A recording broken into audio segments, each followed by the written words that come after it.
அஸ்ஸலாமு அலைக்கும். நம்ம சப்ஸ்கிரைபரில் ஒரு சிஸ்டர் ஃபீடிங் ஜிப் எப்படி வைக்கிறது குர்த்திக்கு அப்படின்ட்டு ஒரு வீடியோவாக போடுங்கன்னு சொல்லி கேட்டிருந்தாங்க. அவங்களுக்காக தான் இந்த வீடியோ. நான் பார்த்திங்கன்னா கிளாத் வந்து எடுத்து டபுளாக ஃபோல்டு பண்ணி வச்சுருக்கேன். இந்த கிளாத்தோட உயரம் எவ்வளோ அப்படின்னு பார்த்தீங்கன்னாக்கா 16 இன்ச்சு வந்து உயரம் வச்சுருக்கேன். அப்படியே வந்து இதோட அகலம் பார்த்திங்கன்னா 13 இன்ச்சு அகலம். ரெண்டாக மடக்கின துணியில் 13 இன்ச்சு அகலம் எடுத்திருக்கேன். கழுத்துடைய அளவும் ஷோல்டருடைய அளவையும் இப்போ மார்க் பண்ணிக்கிறேன். ஃபஸ்ட்டு பார்த்திங்கன்னா இதோட ஷோல்டரோட அளவு மொத்தம் 6 இன்ச்சு தான். நான் 1 இன்ச்சு சேர்த்தி மார்க் பண்ணுறேன். இது எதுக்காகனாக்கா நம்ம ஜிப் வச்சு தைப்போம் இல்லையா, ஒன் சைடுக்கே நமக்கு 1 இன்ச்சு தேவைப்படும். அப்போ டபுள் சைடுக்கு 2 இன்ச்சு தேவைப்படும். அதனால் நான் 7 இன்ச்சு மார்க் பண்ணிக்கிறேன். கழுத்துடைய அகலம் 2.5 இன்ச்சுக்கு மார்க் பண்ணிக்கிறேன். இப்போ ஷோல்டருடைய அளவு 4.5 வருது. 4.5ல் நடுவில் எவ்வளோ வரும்? 2.25. 2.25க்கு நான் மார்க் பண்ணிக்கிறேன். அந்த 2.25 வந்து கழுத்துடைய அகலத்துலேருந்து அளந்து பார்க்கணும். 5 இன்ச்சு இருக்குது. 5 இன்ச்சு வந்து அதே கீழே வரைக்குமே 5 இன்ச்சுக்கு நான் மார்க் பண்ணிட்டு வந்துடுறேன். இப்போ நான் மார்க் பண்ணுறேன் இல்லையா, இந்த இடத்துக்கு நேராக அப்படியே கட் பண்ணி தனியாக பிரிச்சுக்கணும். இந்த இடத்துல தான் நம்ம ஜிப் அட்டாச் பண்ண போகிறோம். அதுக்காக நான் வந்து இதை கட் பண்ணி எடுத்துக்கிறேன்.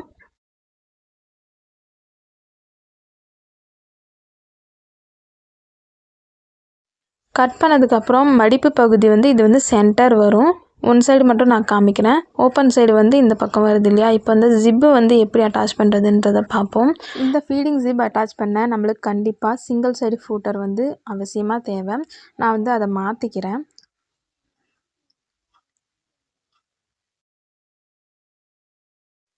ஓகே, இப்போ வந்து ஜிப்பு அட்டாச் பண்ணுறதுக்கு முன்னாடி ஆம்ஹோல் சைடில் இருக்கிறது 2 கிளாத்தாக வச்சுருக்கேன் இல்லையா, இதில் ஒன்று வந்து எடுத்துக்கிறேன். கீழே இருக்கிறது மட்டும் ஒன் சைடுக்கான ஜிப்பு மட்டும் எப்படி அட்டாச் பண்ணுறதுன்றதை காமிக்கிறேன். இன்னொரு சைடு வந்து அதை பார்த்து நீங்களும் அட்டாச் பண்ணிக்கோங்க.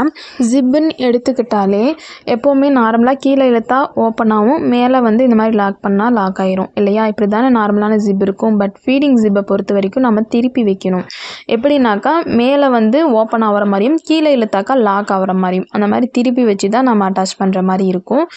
ரொம்பவே சிம்பிளாக 2 பாயிண்ட் மட்டும் தெரிஞ்சால் போதும், நம்மளால் ஈஸியாக இந்த ஃபீடிங் ஜிப்பை அட்டாச் பண்ண முடியும். அதில் ஃபஸ்ட்டு பாயிண்ட் இதுதான். ஃபீடிங் ஜிப்பு எப்போவுமே கீழே வந்து க்ளோஸ் ஆகிற மாதிரியும் மேலே தூக்கினா ஓப்பன் ஆகிற மாதிரியும் தான் வைக்கணும். ஷோல்டர்லேருந்து கீழே வந்து 4 இன்ச் அளவுக்கு நான் மார்க் பண்ணிக்கிறேன். இதே போல் கழுத்து வரையக்கூடிய அந்த துணியிலையுமே 4 இன்ச் அளவுக்கு நான் வந்து மார்க் பண்ணிக்கிறேன். ஈவனாக ஒரே அளவு 4 இன்ச்சில் மார்க் பண்ணிக்கிட்டு, ஏன்னா இது வரைக்கும் நம்ம ஸ்டிச் பண்ண போகிறோம். இந்த இடத்துல ஓப்பன் நமக்கு தேவை கிடையாது. அதனால் ஷோல்டர் மார்க் பண்ணும்போதே தையலுக்காக 1 இன்ச்சு எக்ஸ்ட்ரா விட்டு தான் நம்ம மார்க் பண்ணியிருந்தோம். அப்போது தையல் அடிக்கும்போது 1/2 இன்ச் அளவுக்கு தள்ளி உள்பக்கமாக இந்த மாதிரி தையல் அடித்து ரஃப் அடித்து எடுத்துக்கோங்க. 2-3 தையல் கூட போட்டுக்கோங்க. ஸ்ட்ராங்காக இருந்தால் தான் ஜிப்பு வந்து கரெக்டாக உட்காரும்.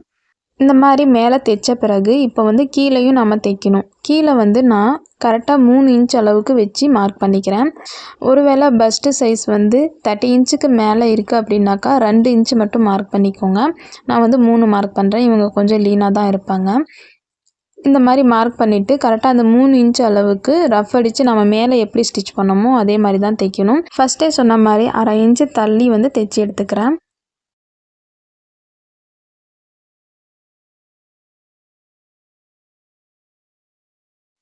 இப்படி தைச்ச அப்புறம் ஓப்பன் பண்ணி பார்த்தா சென்டரில் மட்டும் இந்த மாதிரி ஓப்பன் இருக்கும். இந்த இடத்துல தான் ஜிப் வச்சு அட்டாச் பண்ண போகிறேன்.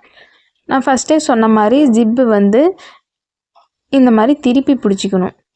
ஜிப்பை பிடிச்சி நம்ம கீழே இறக்கையில் ஜிப்பு லாக் ஆகணும். ஸோ அந்த மாதிரி இருக்கணும். அதை மட்டும் கவனமாக வந்து இந்த ஜிப்பை வந்து ஃபிக்ஸ் பண்ணிக்கணும். நான் ஆல்ரெடி ரஃப் அடித்து வச்சுருக்க இடத்துக்கு மேலே வந்து ஜிப்பு 2 இன்ச் அளவுக்கு மேலே தள்ளி வந்து பிடிச்சிக்கிறேன். ஜிப்பு வந்து ஓப்பனில் வச்சுக்கோங்க. ஓப்பனில் வச்சுட்டு இந்த மாதிரி பின் பண்ணிக்கோங்க. ரஃப் அடித்த இடத்துக்கு கொஞ்சம் மேலேயே வச்சு நான் பின் பண்ணிக்கிறேன்.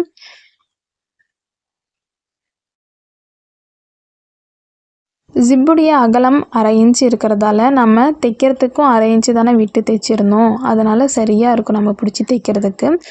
இந்த ஜிப்பில் மெயினான ஒரு விஷயம் என்ன அப்படின்னாக்கா, இந்த இடம் பார்த்திங்கன்னா ஜிப்புடைய தலைப்பகுதி அந்த பல்லு மாதிரி இருக்கு இல்லையா, அந்த இடம் வந்து சுருண்டு மாதிரி இருக்கும். அப்படி பிடிச்சி இந்த மாதிரி ரொட்டேட் பண்ணால் வெளிப்பக்கம் இழுத்தோம்னாக்கா உள்ளார பள்ளம் மாதிரி இருக்கும். இது ஏன் இப்படி இருக்குன்னாக்கா, ஜிப்புடைய பல்பகுதி கொஞ்சம் மொத்தமாக இருக்கும். துணி பார்த்திங்கன்னா மெலிசாக இருக்கிறதால அப்படியே சுருண்டு வந்து நிற்கிது. இந்த சுருண்ட இடத்த நம்ம விரிவுபடுத்தி தைக்கணும். கரெக்டாக அந்த பல்பகுதிக்கு ஒட்டினாப்பில் தைச்சிட்டு வரணும். நான் தைச்சி காமிக்கிறேன் பாருங்கள். ரஃப் அடித்த இடத்துலேருந்தே 1/2 இன்ச்சு மேலிருந்தே தைக்க ஆரம்பிச்சிருக்கேன்.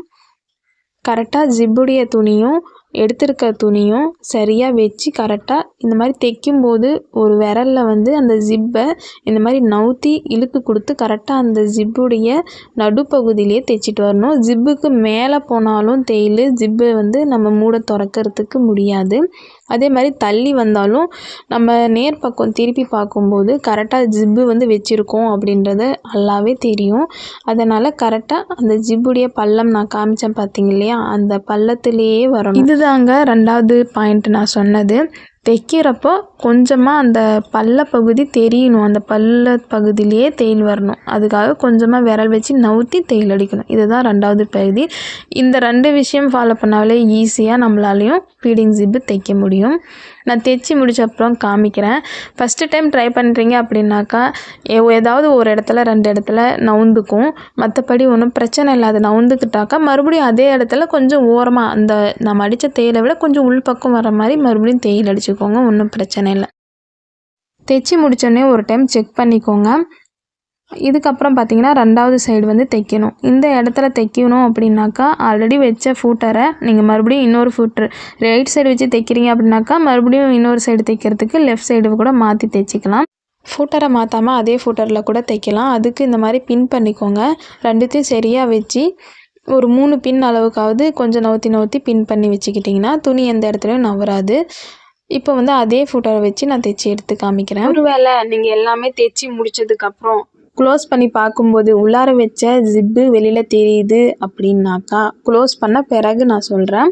க்ளோஸ் பண்ண அப்புறம் உள்ளார வச்ச ஜிப்பு வெளியில் தெரியுது அப்படின்னாக்கா ஒன்றுமே பிரச்சனை இல்லைங்க. மறுபடியும் கெட்ட பக்கம் துணியோட கெட்ட பக்கம் இந்த மாதிரி திருப்பி எந்த இடத்துல தெரியுதுன்றத கை வச்சு தொட்டு பார்த்து கரெக்டாக அந்த இடத்துல திருப்பி பாருங்கள். ஜிப்பில் வந்து சரியாக வந்து நீங்கள் தையல் அடிக்காமல் வச்சுருப்பீங்க. அந்த இடத்துல உள்பக்கம் ஜிப்பை ஒட்டினாப்பில் தையல் அடித்தாக்கா அவ்வளோதான் வேலை முடிஞ்சிச்சு. மறுபடியும் பிரிக்கணுன்றதெல்லாம் அவசியம் இல்லை. கொஞ்சம் நவுத்தி போயிருக்கும் தையல், அது சரியாக அடிச்சுக்கோங்க, அவ்வளோதான் விஷயம். ஒன்று மட்டும் தெரிஞ்சுக்கோங்க, யாருமே இங்கே எல்லாம் தெரிஞ்சவங்களும் கிடையாது, பிறக்கும் போதே எல்லாமே தெரிஞ்சிட்டு வர்றவங்களும் கிடையாது. எல்லாமே படிப்படியாக தெரிஞ்சுக்கிறது தான். இப்போ ஏன் இதை சொல்கிறேன்னு கேட்குறீங்களா? ஃபஸ்ட்டு டைம் இந்த ஜிப்பு தைக்கும்போது எனக்கு அப்படி தான் இருந்தது. ரொம்ப டைம் எடுத்துக்கிட்டேன். பட் ஆனால் திருப்பி தைக்கும்போது தான் இவ்வளோதானா விஷயம். வெறும் 2 பாயிண்ட்டு தான். ஃபஸ்ட்டே சொன்ன மாதிரி ஜிப்பை வந்து மாற்றி வச்சுருக்கேன். அது இல்லாமக்கா இந்த மாதிரி ஜிப்பு உள்ளார தள்ளி தையல் வந்து அந்த பல்லு பகுதிக்கு பக்கத்தில் வர மாதிரி தையல் எடுக்கணும். இந்த 2 விஷயந்தாங்க, வேறு ஒன்றுமே இதில் இல்லை. ஓகே, இப்போ வந்து 2 சைடுமே ஜிப்பு வந்து தைச்சிட்டேன். சரியாக தைச்சிருக்கான்றதையும் நான் செக் பண்ணிக்கிறேன். இப்போது இந்த ஜிப்பை வந்து கீழே இறக்கணும். அது எப்படின்றத பாருங்கள். இந்த ஜிப்பு வந்து 2 இன்ச் அளவுக்கு மேலே ஏற்றி தானே தையல் அடிச்சிருந்தோம். அந்த ஜிப்பு ஓப்பனில் இருக்கிறதால அந்த நடுவில் பிடிச்சி அந்த ஜிப்பரை இழுத்தோன்னாக்கா கீழே வந்துடும். ஓகே, இப்போ வந்து ரைட் சைடு திருப்பிட்டு பாருங்கள். இந்த மாதிரி கோடு மாதிரி தான் இருக்கணும். சப்போஸ் உங்களுக்கு ஜிப்பு வெளியில் தெரியுதுன்னா மறுபடியும் இன்னொருக்கா பார்த்துட்டு அந்த இடத்துல மட்டும் தையல் உள்ளே தள்ளி அடிச்சுக்கோங்க. வீடியோ யூஸ்ஃபுல்லாக இருக்குது அப்படின்னாக்கா லைக் பண்ணிவிட்டு சேனலை சப்ஸ்கிரைப் பண்ணி வச்சுக்கோங்க. அடுத்தடுத்த வீடியோ பார்க்க யூஸ்ஃபுல்லாக இருக்கும். தேங்க்யூ.